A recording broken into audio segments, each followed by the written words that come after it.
Hi everyone, this is Karen from the Staten Island Children's Museum, and today I'm going to show you how to make paper clay. To get started, ask an adult to help you find some shredded paper. You can also use torn up newsprint.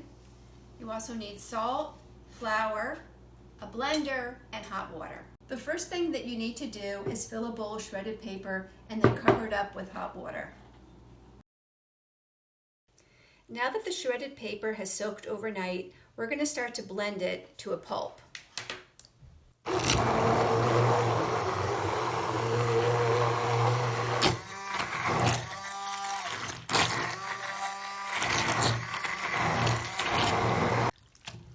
After you've used the blender, you want to just get your hands in and just mush it up to make sure that it all feels really consistent. The lumps are all the same size. The next step is squeezing out the water from the paper pulp.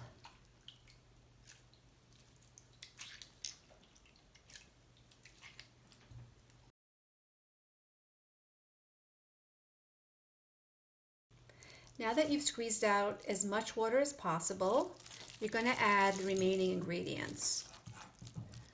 Okay. You want to add a bit of salt.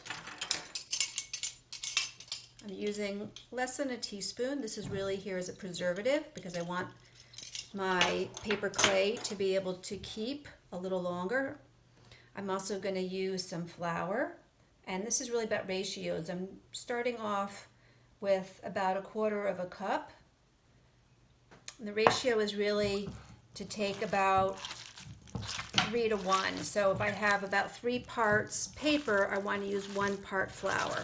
And now I'm going to start to mix this up too. I want to get this nice and consistent, everything mixed through. I'm going to add some more flour. I've now used about 3/4 cup of flour, and I have a really great consistency here. I'm going to now scoop up my paper clay, make it into a nice ball. I'm going to put this in the refrigerator overnight, and I'm going to have some really wonderful paper clay to use to make some creative shapes tomorrow. I just took the paper clay out of the refrigerator, and now I want to show you how you can make some different shapes with it.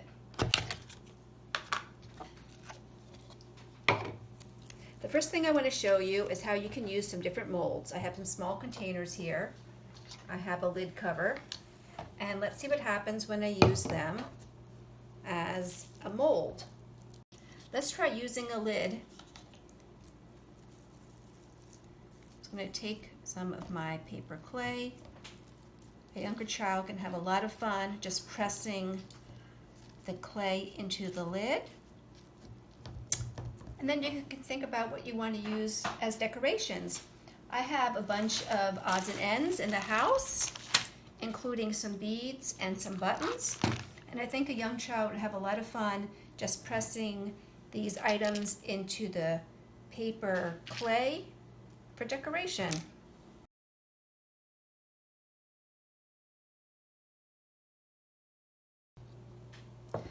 I also want to show you you can make beads and other kinds of shapes with the clay. So you might want to find some kinds of things that can pierce the clay. I have some bamboo sticks. I have a nail for a potato. I also have one of my stainless steel straws. I'm going to take the nail.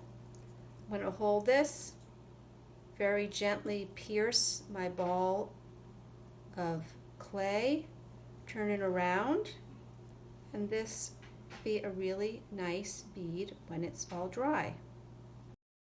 So I'm going to make a bunch of these, and I'm going to paint them after they dry.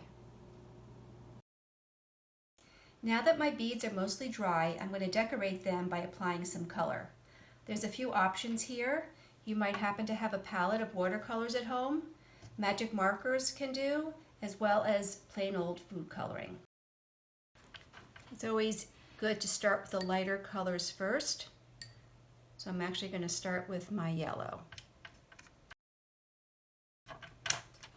I'm going to try to get as much pigment on the brush as possible.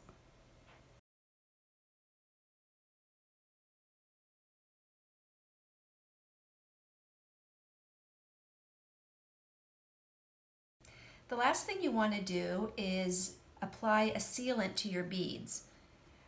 You can use Mod Podge, or if you don't have Mod Podge in the house, you can also use plain old Elmer's glue. This is going to seal in the color and also give the bead some strength. I have a clean brush, and I'm just going to apply a coat of glue on my bead. And that's it. Then just put it down to rest on a waterproof surface, let them harden up, and then you'll have some beads ready to use and wear.